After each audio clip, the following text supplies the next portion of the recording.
지금으로부터 약 100년 전에 아직 컴퓨터나 인터넷이나 또 AI와 같은 최첨단 기술이 아직 세상에 나타나기 전의 고요한 세계 속에서 최대의 이목과 집중을 끄는 한 가지 일이 있었습니다. 1912년 4월 14일 당시의 수준으로는 상상하기 힘든 2300명이라는 막대한 숫자의 승객을 태우고 타이타닉이라는 초거대형의 배가 대서양 횡단을 목적으로 처녀 항해에 나선 것입니다. 그런데 유유히 바다 한가운데를 항해한 후 배가 캐나다 동부 해안에 이르렀을 때 해안 통제소로부터 빙산주의라는 무전이 날아들었습니다. 그러나 항해사는 타이타닉호의 엄청난 크기와 최첨단의 기술을 신뢰한 나머지 이 무전을 선장에게 보고하는 생각조차 하지 않고 간단히 무시해버렸습니다. 급박해진 통제소에서는 계속 다급하게 무전을 보냈지만 항해사는 이미 자리를 비우고 떠나버렸기 때문에 아무 소용이 없었습니다. 한참 만에 다시 돌아온 항해사가 엄청난 양의 무전 메시지가 와 있는 것을 보고서는 놀래서 그제서야 선장에게 보고를 올렸습니다. 선장님, 전방에 빙산이 있다는 무전을 받았는데 어떻게 할까요? 그러자 선장은 웃으면서 이렇게 말했습니다. 하나님이라도 감히 이 배를 어쩌지 못할 걸세. 이 배가 얼마나 크고 강한데 걱정 말고 항해를 계속하게나. 타이타닉호는 처음 출발할 때 매달았던 풍선과 화려한 꽃장식을 휘날리며 검은 바닷속을 거침없이 헤치고 나아갔습니다. 배 안의 모든 공간에서는 경쾌한 바이올린 소리와 술잔을 부딪히며 즐겁게 외치는 사람들의 웃음소리가 가득가득 흘러나왔습니다. 그로부터 몇 분 후 타이타닉호는 갑자기 나타난 빙산에 부딪혀서 그 거대한 몸체가 가라앉기 시작했습니다.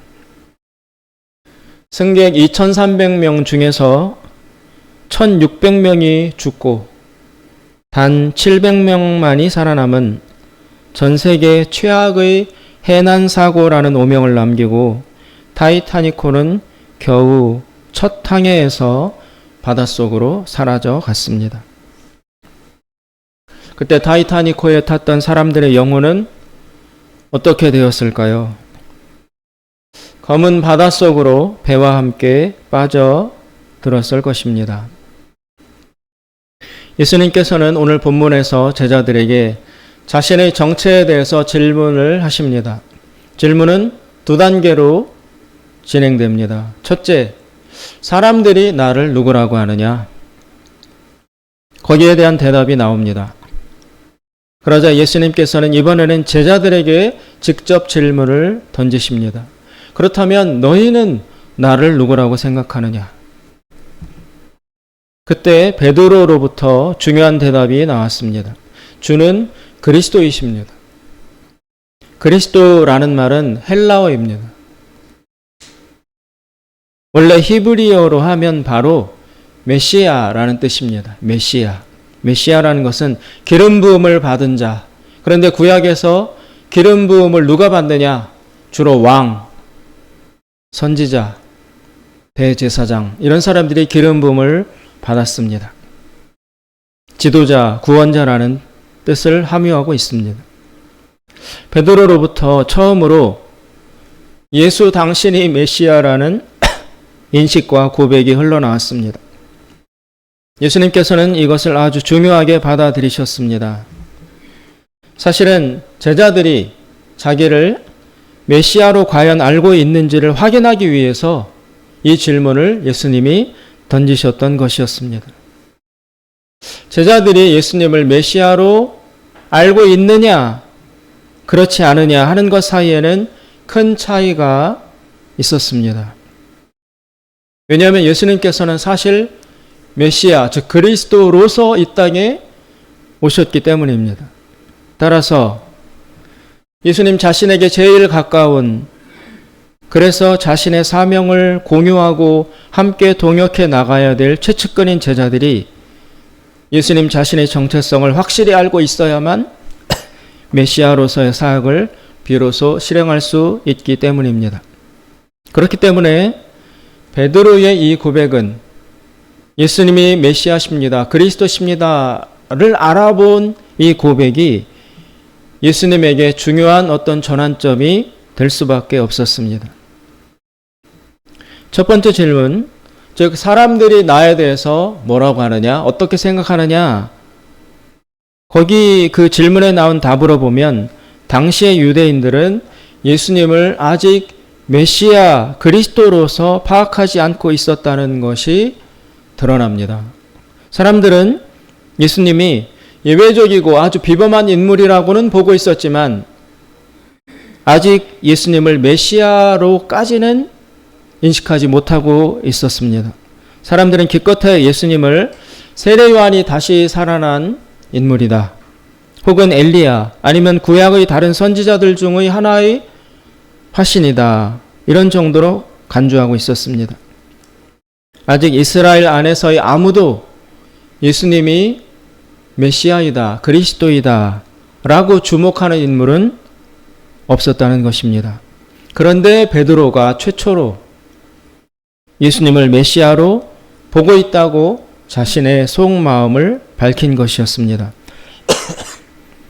이것으로 볼 때 제자들은 당시의 유대 이스라엘 백성 안에서 유일하게 예수님이 메시아다라는 사실을 파악하고 있는 최초의 그룹이었다고 할 수 있습니다.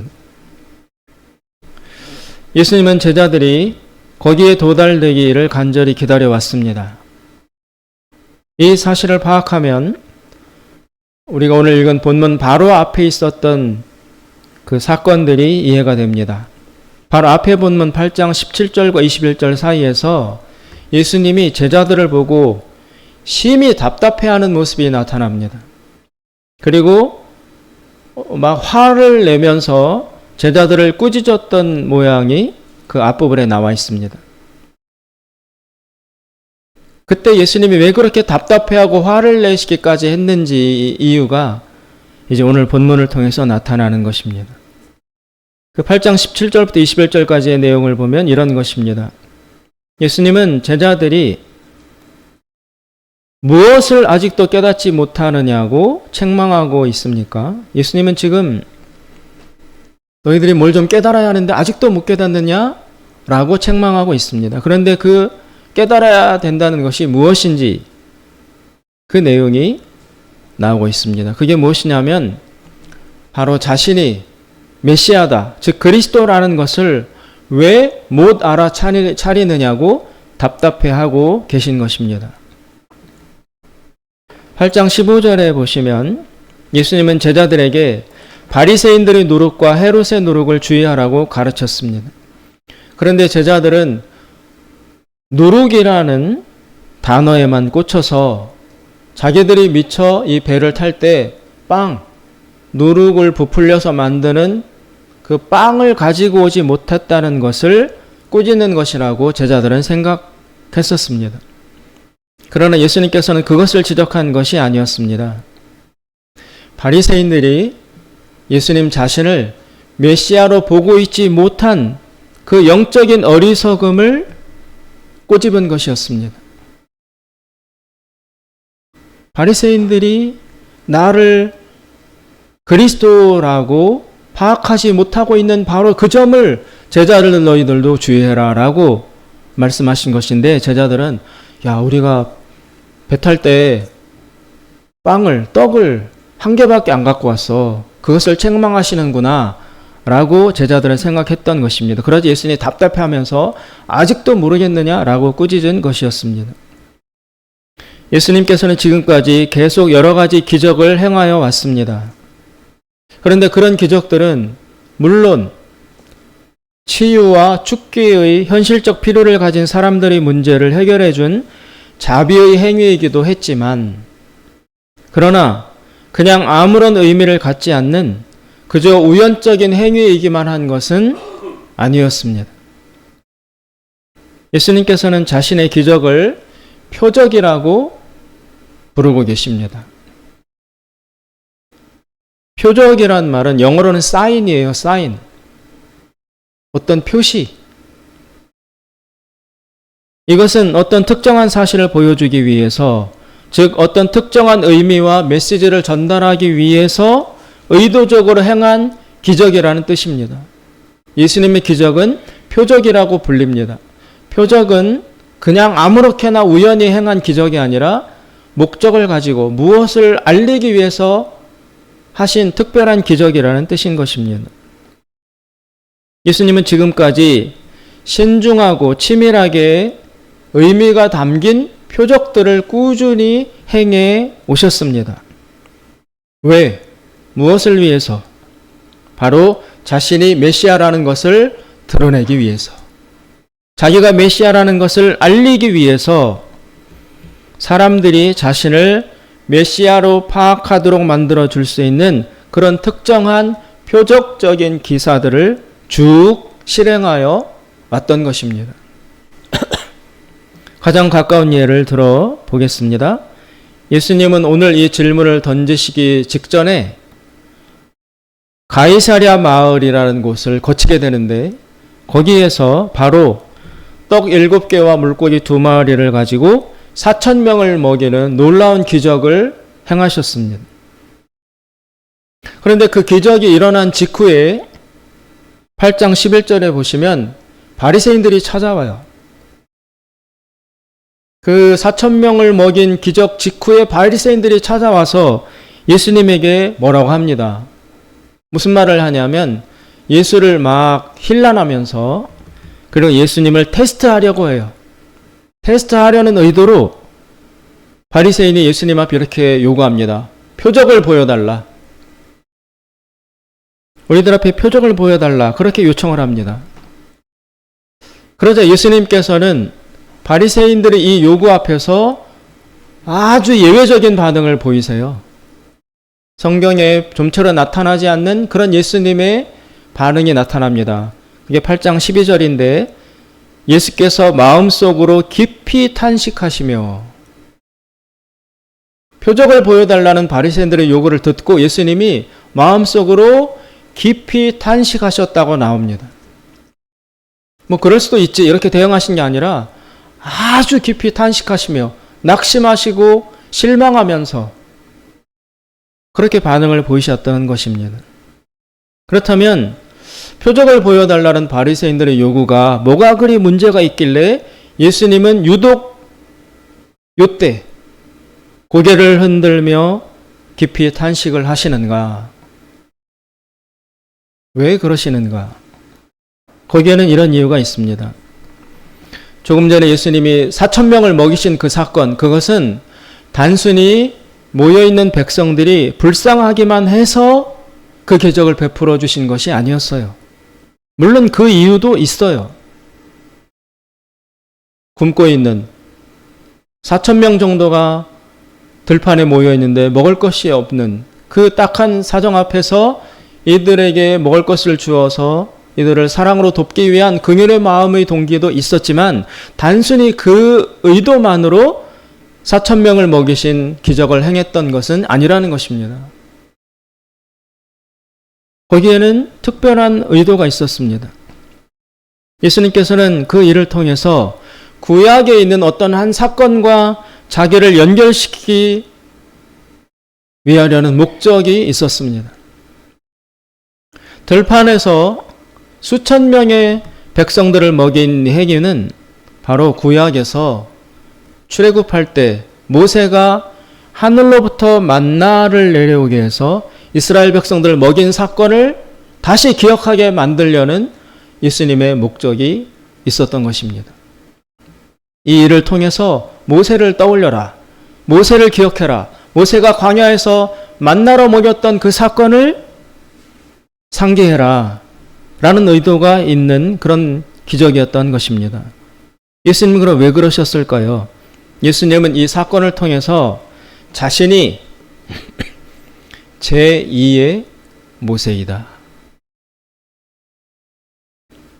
즉 이스라엘 백성들이 출애굽할 때에 자신들을 이끌었던 가장 위대한 민족의 구원자로 생각하고 있는 그 모세를 예수님 자신이 지금 대체하고 있다. 내가 제2의 모세이다. 즉 내가 이스라엘의 새 구원자다. 내가 바로 너희들이 기다리는 그 메시아다. 라는 사실을 사람들에게 알리려고 했던 것입니다.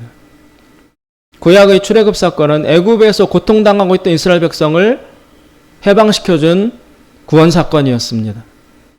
마찬가지로 지금 예수님께서는 제2의 모세로 오셔서 두 번째 출애굽의 구원 사건을 일으키려 하고 있다는 것을 백성들에게 알리려고 했던 것입니다.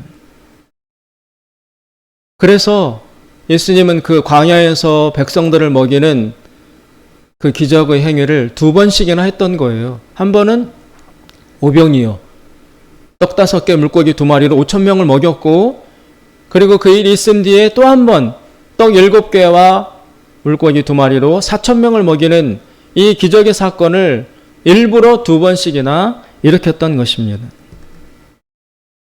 그런데 그런 표적을 일으키고 난 직후에 바리새인들이 찾아와서 표적을 보여달라, 당신이 누구인지 증거를 보여달라라고 하시니 예수님은 기가 막혔던 것입니다. 예수님 속에는 이런 항변이 있었던 거예요. 지금 보여줬지 않냐? 내가 4,000명을 먹이지 않았느냐? 얼마 전에 5,000명을 먹이지 않았느냐? 이 일을 통해서 모세를 왜 떠올리지 못하느냐? 내가 제2의 모세로 와 있다. 내가 메시아다. 라는 것을 알려주려고 예수님 하고 계신데, 성경에 통달했다는 사람들, 성경을 잘 안다고 자부하던 당시의 지도자들인 바리새인들이 그 사실을 못 알아차리는 것을 보고 금방 보여줬는데 와가지고 보여달라고 하는 그 바리새인들의 영적 무지를 예수님이 통탄해하면서, 그래서 예수님께서 마음속으로 깊이 탄식하시게 됐던 거예요. 야, 이 사람들 큰일 났구나. 성경 잘한다고 자부하던 바리새인들인데 다른 사람에게 심지어 가르치기까지 하는 지도자 역할을 하는 이 사람들인데 구약에 예언되어 있던 그 일을 내가 행하는데 나를 몰라보다니. 그래서 예수님의 탄식이 깊었던 거예요. 그리고 그 일 직후에 제자들에게 와서 야, 바리새인들이 그 영적인 무지를 주의해라. 너희들도 그러면 안 된다. 라고 말했더니 제자들은 그 말을 못 알아차리고 누룩 얘기를 하시니까 야, 우리가 빵을 준비하지 못했어. 한 개밖에 없어. 큰일 났다. 그거를 지적하시는구나. 라고 제자들이 엉뚱한 반응을 보이니까 예수님이 답답해 하시면서 아직도 깨닫지 못하느냐? 내가 무슨 말을 하는지 너희들 이렇게 모르느냐라고 예수님이 책망하신 내용이 바로 이 본문 앞에 배치되어 있는 것입니다. 그리고 그 4,000명을 먹이신 사건 직후에 지금 예수님께서 내가 누구냐라는 질문을 하시기 직전에 또 한 번 그 벳세다라는 마을을 지나고 계시는데 거기에서 눈을 못 보는 맹인을 고치시는 기적을 베푸시고 오늘 이 마을에 들어오셨는데 그 눈 못 보는 맹인을 고치신 행위도 바로 예수님이 메시아라는 것을 드러내는 표적적인 기적이었던 것입니다. 그런 것으로 보자면 예수님의 행동은 철저히 구약에 예언되어 있는 메시아의 조건, 즉 메시아 예언을 충족시키는 방향 아래에서 행해지고 있다는 것을 우리는 알아차려야 합니다. 예수님은 바로 이 정체성을, 메시아라는 정체성을 드러내기 위해서 특정한 표적들을 꾸준히 축적해 오셨어요. 알아차리라고, 내가 메시아라는 것을 발견하라고. 이것은 성경의 다른 부분들을 통해서도 확고하게 증명이 됩니다. 누가복음 4장에 보시면 예수님께서 자신의 사역을 처음 시작하시면서 구약 이사야 61장을 인용해서 자신의 정체성을 밝힙니다. 주 여호와의 신이 내게 임하셨으니 이는 나에게 기름을 부으사 가난한 자에게 복음을 전하게 하시고 갇힌 자가 노임받게 하고 눌린 자를 일으켜주고 이런 일들을 행하게 하려 하시는데 그 일이 오늘 나를 통해서 시작된다 라고 자신의 사명을 밝히셨어요. 그리고 또 한 번 세례 요한이 옥에 감옥에 갇혀 있으면서 야, 저 예수가 진짜 메시아가 맞나? 내가 기다리던 그 그리스도가 맞나라고 세례 요한이 한번 시험에 들었었어요. 자기가 옥에 갇혀 있으니까. 그래서 자기 제자들을 보내서 예수님에게 질문을 던졌어요. 우리가 기다리는 그 메시아가 당신이 맞습니까? 라고 세례 요한의 제자들이 예수님을 찾아와서 질문을 던지게 합니다. 요한이 시켰습니다. 그때 예수님의 대답이 바로 또 한 번 이 이사야 61장을 인용하면서 거기에 예언된 일이 지금 나를 통해서 일어나고 있지 않느냐. 그렇지 않은지를 너희들이 한번 확인해 보라. 라고 예수님이 대답을 하십니다. 그게 누가복음 7장 22절에 나와 있는데 거기에 보면 이렇게 나옵니다. 예수님께서 대답하여 가라사대 너희가 가서 보고 들은 것을 요한에게 고하라. 소경이 보며 앉은 뱅이가 걸으며 문둥이가 깨끗함을 받으며 귀머거리가 들으며 죽은 자가 살아나며 가난한 자에게 복음이 전파된다 하라. 구약에는 장차 메시아가 오면 이런 일들이 일어날 것이다라고 무수히 예언되어 있어요. 이 메시아가 오시면 소경이 보고 앉은 뱅이가 일어나고 문둥이가 깨끗함을 받고 귀머거리가 듣고 죽은 자가 살아난다. 이런 일들이 일어나면 이런 일들을 행하는 자가 오면 그 사람이 메시아인 줄 알아라라고 구약에는 예언되어 있어요. 근데 예수님이 오셔서 그 일을 고스란히 계속 행하시는 거예요. 예수님이 하신 일들이 뭡니까? 문둥병자 고쳐주고 앉은 뱅이 일으켜주고 눈 못 보는 자 보게 하고 귀머거리 듣게 하고 이런 일들을 고스란히 해 오셨어요. 그런 것으로 볼 때 구약에 계시는 이런 전무후무한 초자연적인 이적들이 역사 속에서 아주 집중적으로 나타날 때 그것은 오직 한 경우밖에 있을 수 없는데 그것은 바로 메시아가 나타나셨을 때라고 구약은 확고부동하게 예언하고 있습니다. 예수님은 그것을 지키시면서 정확하게 자신의 사역을 통해서 그 예언을 모두 충족시켜 내셨습니다. 내가 메시아다. 내가 그리스도다. 근데 그 사이에 바리새인들도 못 알아보고 제자들도 왔다 갔다 하고 그러다가 오늘 처음으로 베드로가 비로소 예수님이 기다리고 있던 그 대답, 주님은 그리스도십니다. 당신이 메시아이십니다. 라는 이 고백을 하는 것을 예수님이 들으신 거예요. 예수님은 베드로의 이 고백을 확인한 후에 아마 이제는 됐다라고 판단하신 것 같습니다. 예수님은 이 순간을 기다려왔습니다. 왜냐하면 제자들이 자신이 그리스도라는 사실을 알아차려야 그 다음으로 나갈 수 있기 때문입니다. 지금까지는 제자들이 자신을 그리스도로 알아차리도록 하는 일에 집중해 왔습니다. 그러나 이제 그 일에 도달했으니 예수님은 그 다음 단계로 나아가려 하고 계신 것입니다. 그래서 베드로가 그 고백을 하자마자 예수님은 이제 내가 앞으로 구약에 예언된 그 메시아로서의 남은 사역을 완수할 계획이라고 제자들에게 털어놓습니다. 이제 너희가 내가 누군지 알았으니 내가 그 일을 본격적으로 시작하겠다 라고 하면서 제자들에게 앞으로 내가 어떻게 할지를 알려주십니다. 그런데 예수님 말씀하신 그 계획이 엄청난 충격과 놀람을 가져옵니다. 왜냐하면 예수님이 밝힌 앞으로의 메시아로서의 사역은 완전히 상식을 초월한 행위로 가득 차 있기 때문입니다. 오늘 본문 31절을 보시면 8장 31절에 보시면 예수님이 이제 내가 앞으로 할 일에 대해서 제자들에게 말씀해 주십니다. 인자가 많은 고난을 받고 장로들과 대제사장들과 서기관들에게 버림받아 죽임을 당하고 사흘 만에 살아나야 할 것을 비로소 그들에게 가르치시되 하나같이 눈이 뒤집힐 일들만이 나열되고 있습니다. 먼저 고난을 받고 그 후에 버림을 받고 그리고는 죽임을 당하고 그리고 심지어는 죽었다가 다시 살아나는 일을 내가 앞으로 해야 한다라는 것입니다. 당시의 사람들은 메시아, 즉 그리스도가 오면 로마의 지배로부터 이스라엘을 해방시키고 이스라엘을 세계 최강의 강력한 국가로 만드는 정치적인 구원을 이루어 줄 것이라고 기대하고 있었습니다. 베드로와 제자들도 마찬가지였습니다. 예수님이 이제 메시아로 오시면 로마 다 때려엎고 이스라엘을 세계 최강의 나라로 만든 다음에 왕이 되실 것이다. 그러면 예수님께 충성했던 우리들은 영의정, 좌의정, 장관 이런 거 한 자리씩 하지 않겠느냐라는 기대로 여지껏 따라다녔어요. 그런데 그 기대했던 메시아이신 예수님이 자기들이 알고 있던 기존의 메시아의 본질을 급격하게 변경시키고 있습니다. 한마디로 예수는 이렇게 말씀하는 것입니다. 나는 죽으러 간다.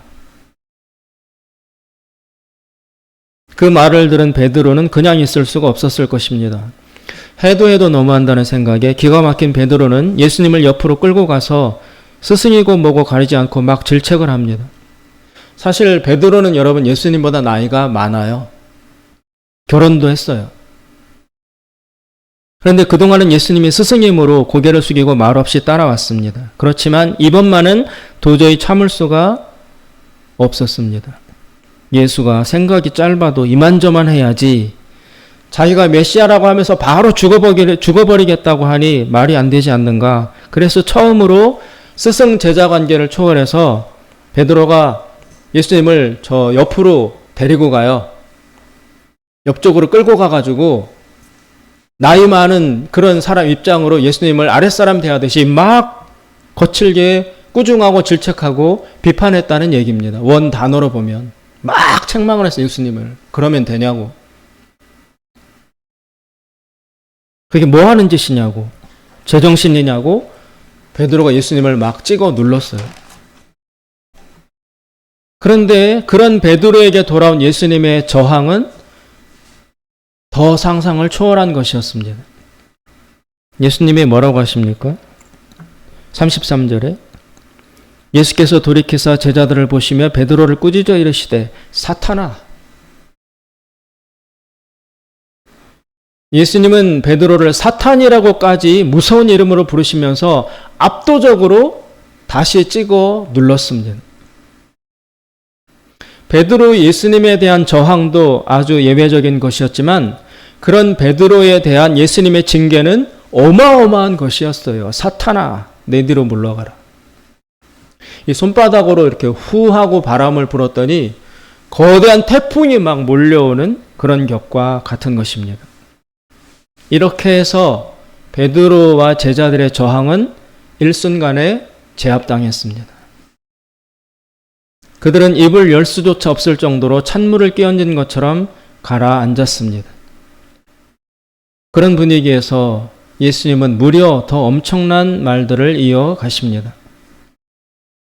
그것은 이제 예수님 자신만 죽는 것이 아니라 너희들도 같이 죽어야 한다는 거예요.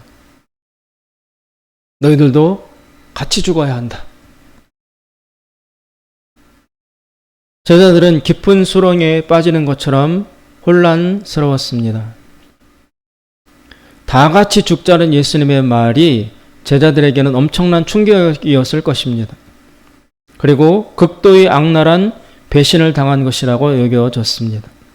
민족 해방과 그로 인한 영광을 꿈꾸며 여기까지 따라왔는데 이 중간에서 실질적으로 지도자인 예수님 자신은 자폭을 하겠다는 것이고 더 나아가서 너희들도 다 나를 따라서 같이 자폭해야 한다라고 말을 하니 얼마나 충격이었겠어요.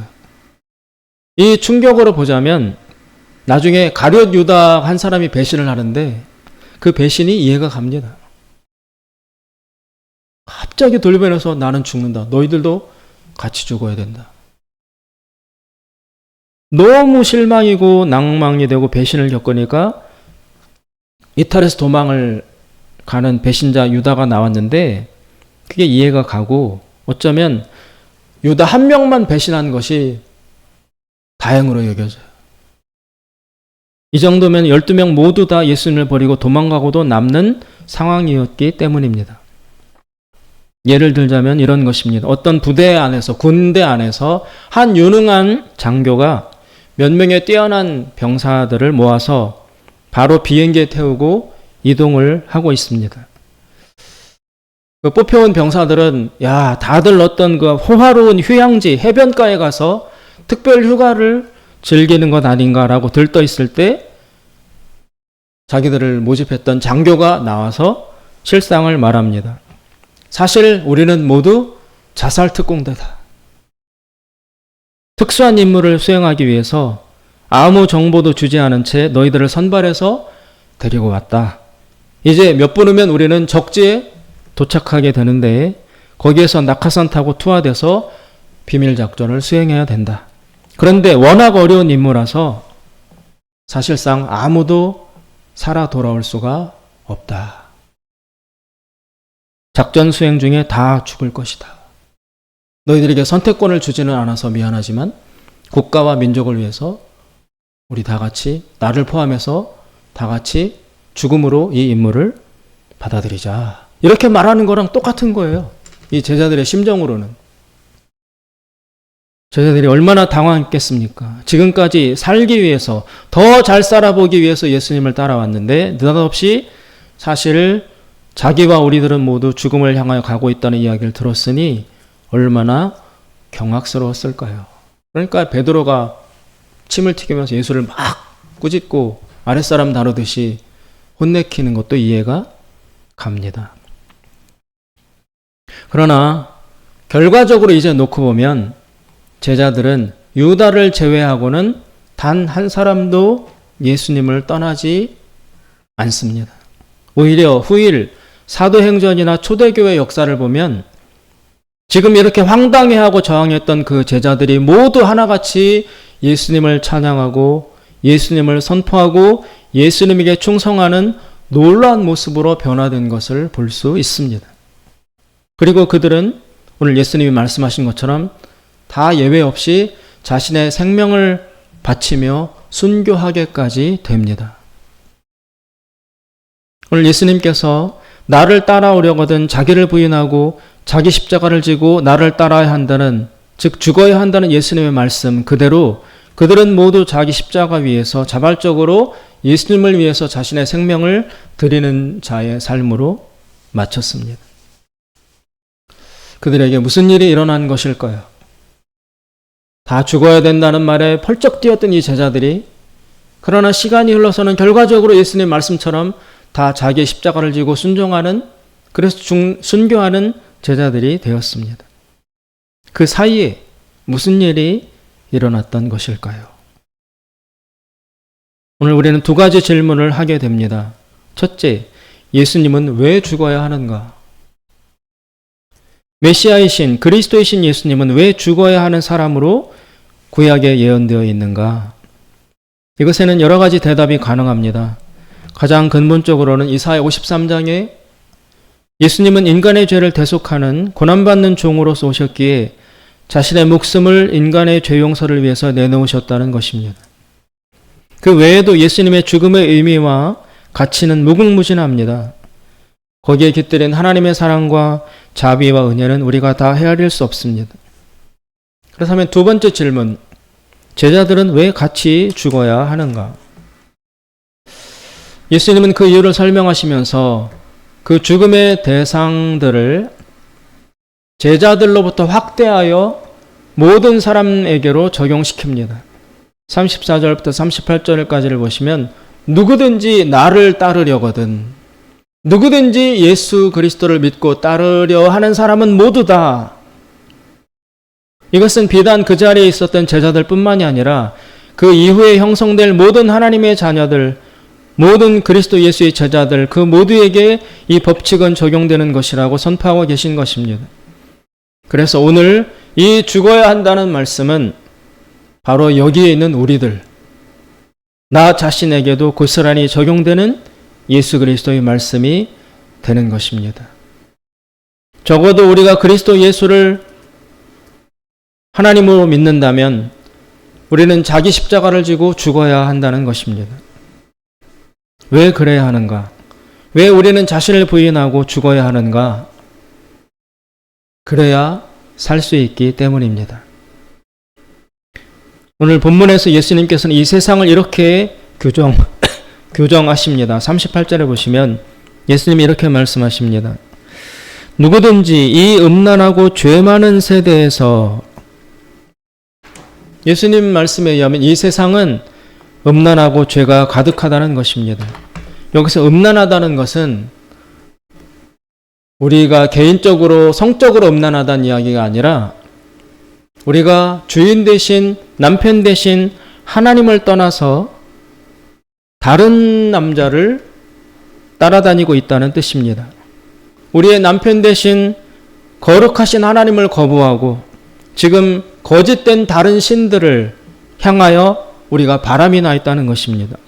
성공과 쾌락과 권력과 물질과 행복과 욕망을 신으로 남편으로 모시면서 세상 사람 모두가 다 하나님을 떠나서 집을 뛰쳐나가서 미쳐 돌아가고 있다는 뜻입니다. 생명의 근원이신 하나님을 부정하면서 자기꾀에 빠져서 속고 있다는 것입니다. 이런 상태에서는 인간은 정상적인 사고가 불가능합니다. 아무리 똑똑하다 하여도 하나님 없이 내리는 판단이기에 그 끝은 죽음과 지옥으로 향할 수밖에 없다는 것입니다. 따라서 이 세상에는 오직 예수 그리스도의 말씀만이 죄와 음란에 오염되어 있지 않습니다. 예수와 그의 말씀에만 생명과 진리가 들어 있다는 것입니다. 그래서 우리는 예수님의 말씀을 먹어야 삽니다. 우리는 예수 그리스도의 말씀을 들어야만 살 수 있다는 것입니다. 그래서 38절에 예수님의 경고, 누구든지 이 음란하고 죄 많은 세대에서 나와 내 말을 부끄러워하면 인자도 아버지의 영광으로 거룩한 천사들과 함께 올 때 그 사람을 부끄러워하리라. 부끄러워한다는 것은 무엇을 뜻합니까, 여러분? 회의적이라는 거죠. 그 말을 나는 아닌 것 같은데, 그리고 의심하고 못마땅해하고 마음에 들어하지 않는 태도를 부끄러워한다는 것입니다. 만약에 예수님 말씀을 우리가 부끄러워하면, 즉 아닌 것 같은데 이렇게 회의적으로 생각하고 의심하고 못마땅해하고 적극적으로 확 받아들여서 100% 흡수하고 따라가지 못하는 그런 자세를 취한다면, 그러면 나중에 예수님께서 심판하러 이 땅에 오셨을 때도 예수님도 우리들을 향해서 아닌 것 같은데? 너 진짜 아닌 것 같은데? 라고 우리를 보고 회의적으로 반응하실 수밖에 없는 결과를 가져온다는 것입니다. 예수를 위해서 죽는 것을 거부하고 예수님을 부끄러워하면, 예수님을 회의적으로 생각하면 결국 이 음란하고 죄 많은 세대에서 죽음과 지옥에 갈 수밖에 없다는 것입니다. 그래서 우리 자신은 사라지고 그리스도로 가득 채워져야만, 하나님의 말씀으로 채워져야만 우리는 살 수 있다라고 예수님은 말씀하시는 것입니다. 그리스도와 그리스도의 말씀으로 우리가 채워지지 않는다면 우리는 하나님 없는 존재, 그리스도 없는 존재, 성령 없는 존재, 말씀 없는 존재가 될 수밖에 없고, 그런 존재는 이 어둡고 캄캄한 세상의 바닷속에 빠져들 수밖에 없다는 것입니다. 이제 이런 차원을 알고 보면 사도 바울의 고백이 비로소 이해됩니다. 빌립보서 3장 7절에 바울은 이렇게 고백합니다. 그러나 무엇이든지 내게 유익하던 것을 내가 그리스도를 위하여 다 해로 여길 뿐더러 또한 모든 것을 해로 여김은 내 주 그리스도를 아는 지식이 가장 고상하기 때문이라. 내가 그를 위하여 모든 것을 잃어버리고 배설물로 여김은 그리스도를 얻고 그 안에서 발견되려 함이라. 그리스도로 꽉 차 있지 아니하면 우리는 자기 목숨을 잃게 됩니다. 그리스도가 아닌 우리가 중요하다고 여기는 배설물과 같은 것들로 나를 채우고 있으면 우리는 베드로처럼 사탄이라 라는 말을 들을 수밖에 없는 것입니다. 그래서 그리스도 예수를 따르기 위해서 우리는 죽어야 합니다. 예수를 따르기 위해서, 예수로 나를 채우기 위해서 나의 음란하고 죄 많은 자아를 오늘도 십자가에 못 박아야 하는 것입니다. 그렇게 하지 아니하면 우리는 아까의 그 교만했던 타이타닉호처럼 세상의 깊은 바다에 빠른 속도로 빠져들어 침몰할 수밖에 없을 것입니다. 나도 죽어야 할 것이고 너희들도 나를 따라 죽어야 할 것이다 라는 예수의 말씀을 제자들은 처음 이해하기가 어려웠지만 세상이 음란하고 죄로 가득하여 있기에 오직 그리스도와 그리스도의 말씀에만 진리와 생명이 들어있다는 것을 제자들도 알았기에 자신을 부인하고 예수님 뒤를 따르기로 했던 것입니다. 이 제자의 도리는 오늘 우리들에게까지도 이어져서 이 세상을 살아가는 이 세상의 바다를 항해하고 있는 외로운 배와 같은 우리들, 나의 생각과 나의 자아와 나의 정욕을 따르다가는 바다에 빠져 침몰할 수밖에 없고 오직 이 깜깜 바다에서 등대의 불빛과 같은 예수님의 말씀, 예수님의 뒤를 따라갈 때에만이 우리도 살 수 있다. 그런 말씀을 오늘 예수님께서 전하고 계신 것입니다. 우리 자신을 부인하고 우리 십자가를 지고 주님을 따름으로써 하나님이 기뻐하시는 거룩한 주의 백성 다 되시기를 주님의 이름으로 축원드립니다. 기도하겠습니다. 자비로우신 하나님 아버지, 내가 그리스도와 함께 십자가에 못 박혔나니 그런즉 이제 내가 산 것이 아니요 오직 내 안에 예수께서 사신 것이라. 주님, 오늘 우리가 살기 위해서 예수를 따르기 위해서 나를 부인합니다. 나를 십자가에 못 박습니다. 나를 도와주시고 나를 이끄셔서 예수 그리스도를 따라 하나님을 더욱 알고 주님께 가까이 나아갈 수 있도록 은혜를 베풀어 주시옵소서. 예수님 이름으로 기도드리옵나이다. 아멘.